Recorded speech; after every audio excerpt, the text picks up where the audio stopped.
Friends, आज हम बात करेंगे वॉल्यूम 11 साइमल्टेनियस इक्वेशन मॉडल के अंदर, जो बहुत इंपॉर्टेंट होता है Indian economic services GATE and NET economics examination के अंदर। Myself doctor Ajay Bhatia from IAS academy.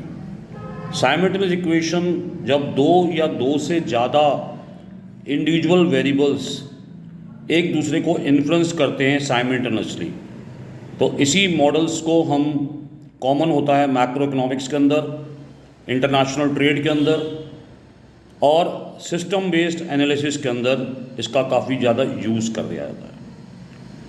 हम एक एग्ज़ाम्पल लेके समझते हैं कि एक मार्केट है जहाँ पर डिमांड एंड सप्लाई डिटरमाइन करती है प्राइस और क्वांटिटी को।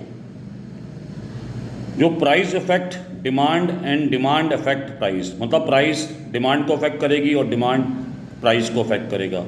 अब दोनों इक्वेशन ऑपरेट करती है इकट्ठी। ठीक है, example demand equation QD equal to A0 plus A1P plus U1 and supply equation QS equal to β0 plus β1P plus U2। In cases, दोनों केसेस के अंदर जो प्राइस एंड क्वांटिटी आती है वो इंडोजीनियस वेरिएबल होते हैं, बिकॉज इसको डिटरमाइन करता है एक system of demand and supply. अगर हम बात करें कि इसमें OLS सिस्टम फेल कर जाता है, मतलब साइमल्टेनियस इक्वेशन मॉडल के अंदर OLS सिस्टम या OLS मॉडल फेल होता है। जब हम OLS को एस्टिमेट करते हैं एक स्ट्रक्चरल इक्वेशन फॉर्म में साइमल्टेनियस सिस्टम के अंदर, हमारा एस्टिमेट्स बायस हो जाता है, इनकंसिस्टेंट हो जाता है और साइमल्टेनियसली बायस होता है,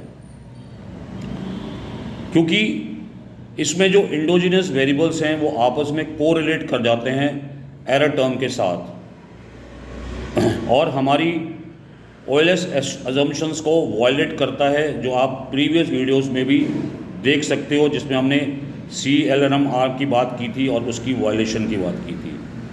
तो हम कुछ स्पेशल टेक्निक्स का यूज़ करेंगे जिससे हम इसको एस्टिमेट कर सकें स्ट्रक्चरल पैरामीटर्स को ऑफ साइमल्टेनियस इक्वेशन मॉडल के। स्टूडेंट्स, इसको समझने की अच्छी तरह से कोशिश करिए, काफ़ी इम्पोर्टेंट टॉपिक है और हमारे नेट इकोनॉमिक्स के अंदर इसका काफ़ी क्वेश्चंस आते हैं। अब टाइप्स ऑफ साइमल्टेनियस मॉडल, अगर हम टाइप की बात करें तो पहला टाइप है रिकर्सिव सिस्टम। मीन्स कोई भी फीडबैक नहीं है इंडोजीनियस वेरिएबल के अंदर और इसको हम एस्टिमेट कर सकते हैं बाय OLS। तो रिकर्सिव सिस्टम को एस्टिमेट किया जा सकता है ऑर्डिनरी लीस्ट स्क्वायर मेथड से। दूसरा आता है नॉन रिकर्सिव सिस्टम। रिकर्सिव को हम OLS से देख सकते हैं, बट नॉन रिकर्सिव सिस्टम जिसमें एंडोजीनियस वेरिएबल अपीयर करते हैं दोनों साइड ऑफ इक्वेशंस के। जब दोनों साइड ऑफ इक्वेशन में इंडोजीनियस वेरिएबल्स आते हैं तो we required advance estimation technique like 2SLS। तो ये एडवांस टेक्निक का यूज़ किया जाता है नॉन रिकर्सिव मॉडल्स के अंदर, जैसे मैंने आपको बताया 2SLS। अब आगे हम इसको समझने की कोशिश करते हैं डिटेल के अंदर कि आइडेंटिफिकेशन प्रॉब्लम होती क्या है। आइडेंटिफिकेशन प्रॉब्लम का मतलब क्या है? जब हम किसी चीज़ को एस्टिमेट करते हैं, कोई भी इक्वेशन को इस मॉडल के अंदर, तो हमको सबसे पहले ये आंसर होना चाहिए क्या हमारी इक्वेशन आइडेंटिफाइड है, क्या हम उसको आइडेंटिफाई कर सकते हैं। तो आइडेंटिफिकेशन के लिए दो टाइप ऑफ फॉर्म्स होते हैं। पहला हम कह सकते हैं स्ट्रक्चरल फॉर्म, जिसमें ओरिजिनल इकोनॉमिक थ्योरिक इक्वेशंस होती हैं। दूसरा होता है रिड्यूस फॉर्म ऑफ इक्वेशन, जहाँ पर ईच इंडोजीनियस वेरिएबल्स को हम एक्सप्रेस करते हैं in terms of exogenous variable, मतलब इंडोजीनियस को हम एक्सप्रेस करेंगे एक्सोजीनियस वेरिएबल के साथ। अब इसमें कुछ ऑर्डर कंडीशन है आइडेंटिफिकेशन की, जो एग्ज़ाम पॉइंट ऑफ व्यू से इम्पॉर्टेंट हो सकती है।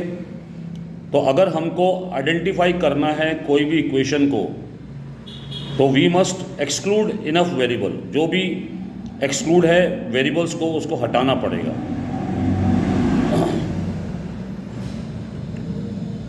हम एक इक्वेशन समझते हैं, g को हम मानते हैं total number of endogenous variable. Here g is the total number of endogenous variable and k is the number of exogenous variable excluded from the equation, जिसको हमने एक्सक्लूड कर दिया इक्वेशन के साथ, इक्वेशन में उसको एक्सक्लूड कर दिया। तो अगर k ग्रेटर या इक्वल टू g-1 है तो हम ये कह सकते हैं कि equation is least just identify. ये लीस्ट है बट जस्ट आइडेंटिफाई है। सेकंड बात करते हैं उसकी रैंक कंडीशन की, जो एक मैथमेटिकल चेक है जिसको हम मैथमेटिकली चेक कर सकते हैं। इसमें हमको एक स्पेसिफिक मैट्रिक्स कोफिशिएंट का यूज़ करते हैं जिसमें फुल रैंक्स होती है। ये ज़्यादा टेक्निकल होता है बट फाइनल वर्डिक्ट हमको आइडेंटिफिकेशन का देता है। तो मैट्रिक्स के थ्रू हम आइडेंटिफिकेशन प्रॉब्लम का सॉल्यूशन निकाल सकते हैं मैथमेटिकली। अगर हम इसके एस्टिमेशन मेथड की बात करें कि कैसे इसको एस्टिमेट किया जाता है, तो पहला मेथड है इनडायरेक्ट लीस्ट स्क्वायर मेथड, जिसको ILS मेथड भी बोलते हैं। अब ILS मेथड के अंदर हम पहले डिराइव करेंगे उसकी रिड्यूस फॉर्म ऑफ इक्वेशंस को, उसके बाद एस्टिमेट करेंगे यूजिंग OLS, फिर हम उसको OLS के थ्रू एस्टिमेट करेंगे। ये वर्क कब करता है? जब एग्जैक्टली आइडेंटिफाइड मॉडल हो, हमारा मॉडल बिल्कुल आइडेंटिफाइड हो, जो मैंने आपको ऊपर बताया है। और सेकंड की बात करें, सेकंड मॉडल हो सकता है 2 stage least square, 2 SLS, 2 stage least square के थ्रू हम इसको आइडेंटिफाई करते हैं। इसका स्टेज क्या है? तो पहले हमको प्रेडिक्ट करना पड़ेगा इंडोजीनियस वेरिएबल, हम सारे एक्सोजीनियस वेरिएबल को यूज़ करके। सेकंड स्टेप में हम बोल सकते हैं जो प्रेडिक्टेड वैल्यू आएगी स्ट्रक्चरल इक्वेशन के अंदर,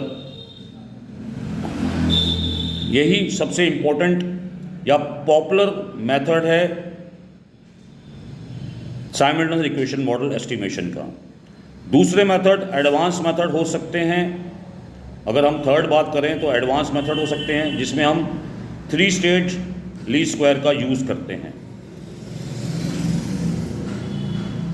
अभी इसके अंदर लिमिटेड इंफॉर्मेशन है, हम मैक्सिमम लाइक्लीहुड मॉडल का इसमें यूज़ किया जाता है, जो हम आने वाली वीडियोस में इसको और ज़्यादा डिटेल में देखने की कोशिश करेंगे। तो अगर हम समरी से समझें कि हमारा जो ये कंसेप्ट है साइमल्टेनियस इक्वेशन मॉडल का, इसका डिस्क्रिप्शन को समझने की कोशिश करें, तो साइमल्टेनियस इक्वेशन जिसमें म्यूचुअल कैजुअलिटी होती है, ये साइमल्टेनियसली बायस होता है और हमको OLS सही रिजल्ट नहीं देता। तो इसलिए हमको आइडेंटिफिकेशन करने की ज़रूरत पड़ती है।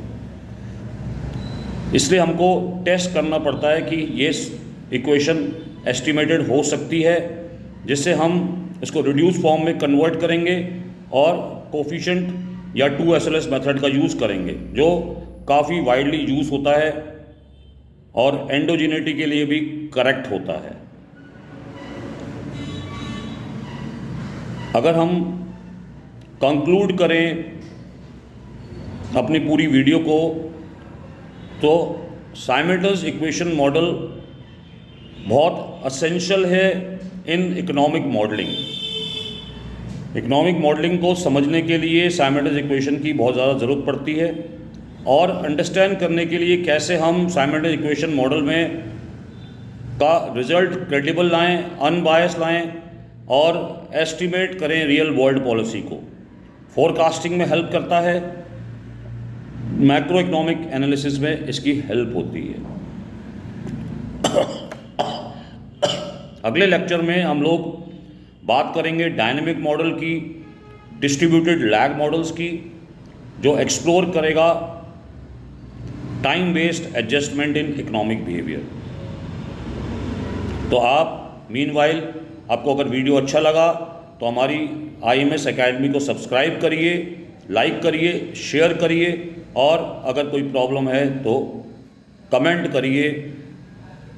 आप हमारी पुरानी 1 to 10 वीडियोस भी देख सकते हैं, क्योंकि ये पूरी सीरीज़ इकोनोमेट्रिक्स की है।